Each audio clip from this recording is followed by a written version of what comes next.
Well, we love talking about coaching on a weekly basis. If you have any questions, please email us. We always give abundance of information, jimbopodcast21@gmail.com.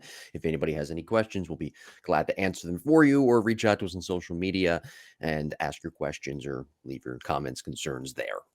Now, be careful because you may end up in the spam folder on the Gmail account, but nevertheless, email us, jimbopodcast21@gmail.com. Let's discuss the best steps, Cass, going forward in trying to find that sweet spot for success. You made a list on your post, and there are certain steps that athletes probably should take that would really help them going forward in trying to find that sweet spot for success.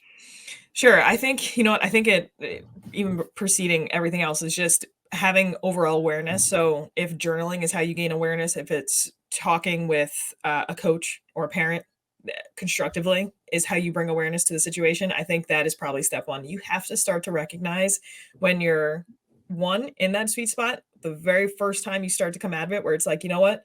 I started to think about my next step at when I was on defense. That's when you want to use your tactics to snap out of it. The other thing too is I think starting to, what journaling helps with is keeping a timeline of like, hey, I had a phenomenal practice, a week of practice or phenomenal week of games.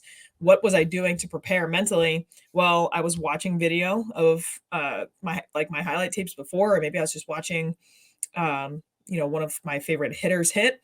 Yeah. I was journaling what I wanted to focus on. I had a really great support sister, whatever that may be. You're starting to try to figure out this timeline, this scavenger hunt, essentially, of how do I get myself back in that situation. And I think it's super valuable to go and find other professionals that are doing things and say, you know what, I'm going to try that out. I'm going to try this out. I'm going to try this routine. But at the end of the day, you're still trying to figure out what works best for you. And what works best for you in high school might be tweaked a little bit come college, might tweak a little as a professional. But you're trying to figure out, how do I get myself mentally in that situation where I can really hone in on and showcase my abilities